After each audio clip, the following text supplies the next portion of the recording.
group, anti-Semitic. Should government funds be used for that as well? I don't see, I know I personally don't like that idea.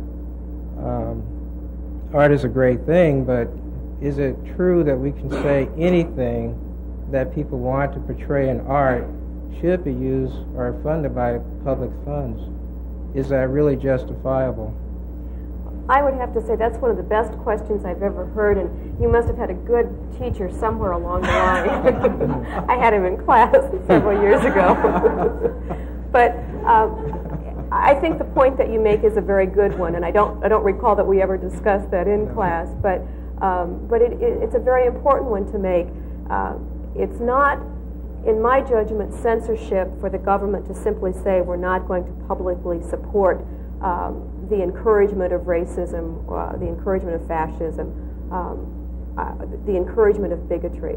And I think we have to distinguish between the Constitution protecting the right of an individual to say something that is controversial and some right that I don't see in the Constitution for someone to receive public funding to do that. And that, I think, is a major distinction. You may say what you want to, but I don't want my tax dollars to go to support you saying or doing or creating something that is offensive, pornographic. And yet I'm sure that tax dollars have gone to theater companies that have produced The Merchant of Venice. And there is no more famous anti-Semitic play than The Merchant of Venice. And then should we not do The Merchant of Venice? Well, I think we should, because I think we need to examine the roots of anti-Semitism and talk about what it is. And through Shakespeare's play, we certainly can do that. Thanks, Larry. We have a phone call. Go ahead, please. Hi, I'm a little troubled by something I've heard Representative Long state and restate several times. I believe she said that she doesn't think that public funding should go to support works that the majority of the public finds objectionable. I'd like to know how she determined that the majority of the American public found Roger Mapplethorpe's work objectionable, or how she would go about determining, without counting every head in the United States, what the majority is. Thank you for that question. The law has what it calls community standards regarding pornography. And I think that when something like the Mapplethorpe work receives as much negative attention and criticism as it has, I don't think there's any question. I suppose the scientific way to do it is to conduct some kind of poll. I think that would be a waste of taxpayers' dollars because there has been such a strong public outcry against it. We were talking about culture. Chris mentioned culture. It seems to me America is sort of obsessed with violence and at the same time obsessed with human sexuality, the human body. We fear that, call that obscene, but violence seems to pass without a whimper. I mean, for example, that recent war really offended me as an American citizen. Offended me deeply, it still does. Yet if you go by majority rule, and some of the comments tonight, I'm supposed to not voice my opinion, but that is what American democracy is all about. And if we're going to evolve and to continue to grow, I think we have to keep defining who we are, and doing that is talking. I also think, Terry, that we're talking about, and the Mapplethorpe is just one example. You can cite so many examples where we see pieces, works of art being done that offend certain numbers of people because they are about people that in our society we don't want visible.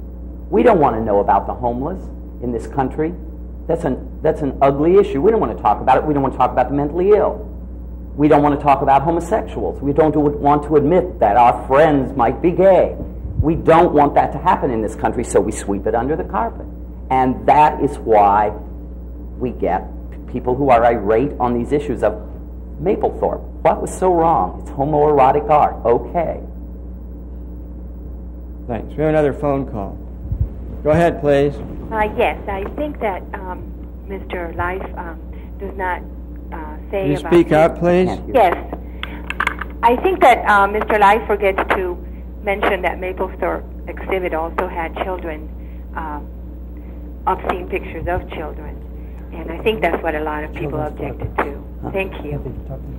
She said, if you couldn't hear, that a lot of people objected to the children element in the Mapplethorpe photos, which brings up a point following what you just said, Larry. A couple months ago, I was out on Fort Wayne's inner city, and I met a couple fourth graders.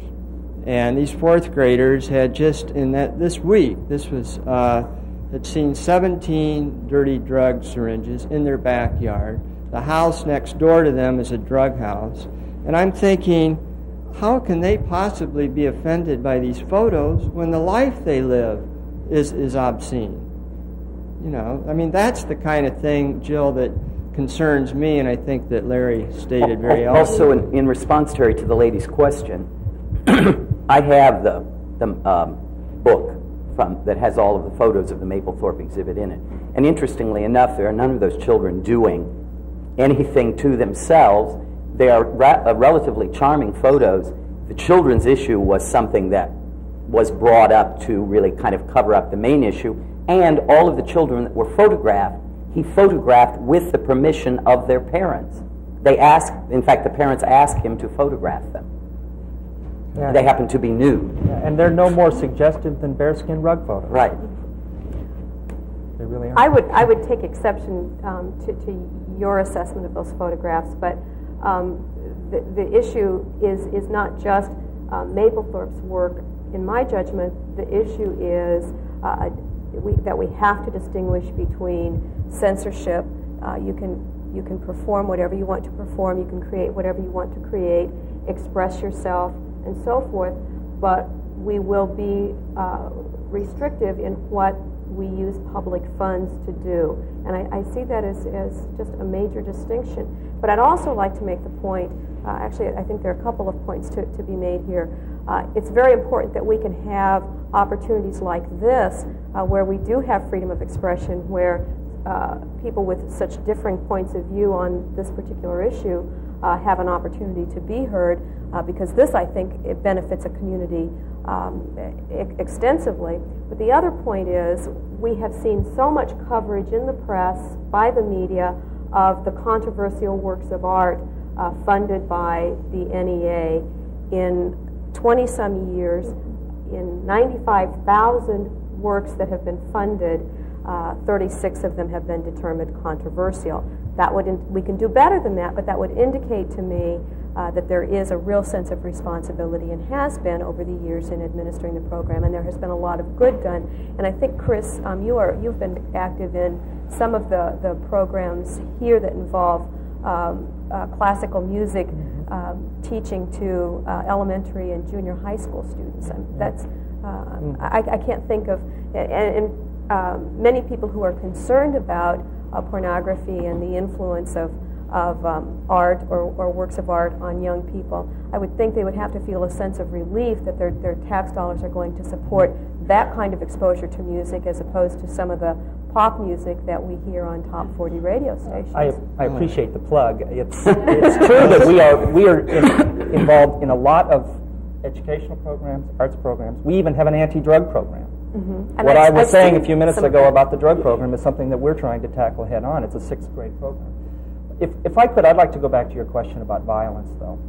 I think that there's a real simple answer to that. Violence doesn't make you think. If anything, it makes the brain turn off. The emotions take over. These other things, art in particular, makes people think. And there seems to be in censorship a yearning for silence, a yearning for not having to think about it. And when you think about even the thing with the flag, that entire controversy led to this country doing a self-examination in how they thought about the flag. I can't believe that is a negative thing. And if that, like you said, if that flag had not been used in that way, that would not have been brought about. And I think the same thing can be said in even the worst examples of art that a Jesse Helms could come up with, that they do prod people into thinking, into getting out of silence. And that's the difference between that and the violence issue. Good point. Go ahead, Lisa, and we'll get to the phone call after Lisa's comment. My concern is as a grants writer and as a person working in the arts community, with the lack of public funding, is that not a step in a chain of events that leads to further and further censorship? Monies are not easy to come by, of course, and with the federal and state funding reduced, does not the corporate program designed to help the artists take a look at what's been done on the governmental level and say, well, this group wasn't funded for this reason, therefore we can't assist either, and pretty soon there's no support whatsoever for the projects. And that's my fear. It just feels like it would, like, domino. Mine too, and it's sort of sometimes when I hear Jill say, it sounds like pontificating to me, a little bit, forgive me. But it sounds like you're sitting there saying, well, if we think you are obscene, we will not give you the money. Well, if I'm afraid that you, the we that you speak of, would find Tennessee Williams obscene, and he wouldn't have gotten the money, and we wouldn't have Streetcar Named Desire or Cat on a Hot Tin Roof. But Larry, if we are part of a democracy and we are going to elect public officials and we are going to determine directly and indirectly how our tax dollars are spent, don't we have a right as citizens to say, I don't want my tax dollars going for this kind of work? Don't we have a right as individuals to do that? Yes. And I think we do. Yes, but aren't there those of us, too, who say, I do want my tax dollars going for that kind of work? Well, let's see what the majority wants, and we can go from there. The question really, though, is who decides? Who makes the judgment? Exactly. And there's two different options here. You can leave it in the courts, or you can have Congress or the NEA, members of the NEA, making those decisions.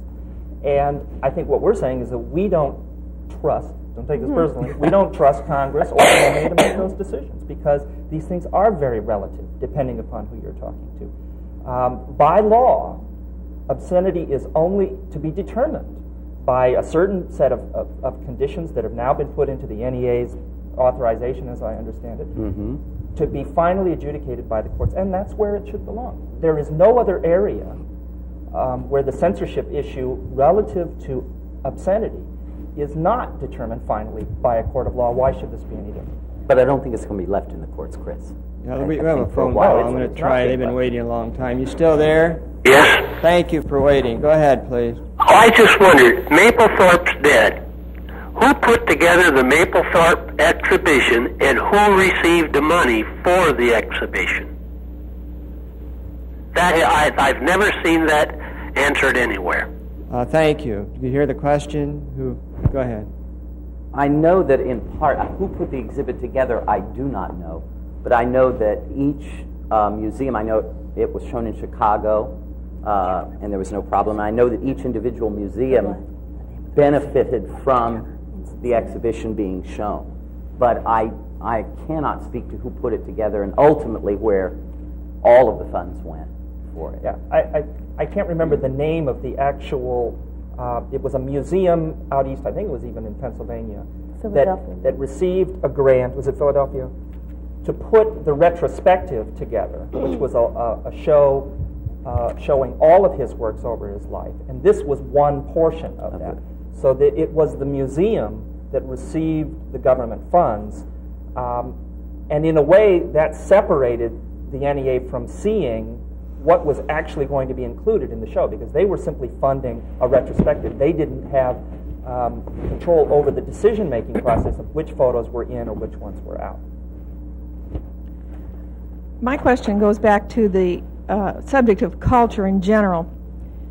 We've heard all kinds of talk about direct government funding of the arts, but I've heard very little over the years about in debate about public policy about the arts. If you travel anywhere else in the world, you'll find lots of displays of public art, sculptures in Florence in Italy, all kinds of art. Even in Philadelphia, if I understand correctly, there has been some public policy which encourages the private sector to support art. Why do we hear no creative discussions on any level, national, state, or local even, about alternative public policies which can encourage other kinds of funding for the arts? That's a terrific question. And to give you an example of how bad the problem is, in Washington, is it called Education 2000? It's something. It might be Education 2000. It's the President's Education plan and strategy. Right, his planning strategy for the year 2000 and the whole issue of education. To date, there is no provision in that plan, though it's still under process, for arts and education. It is not included, and it is a huge problem. For the last century, arts and education has been part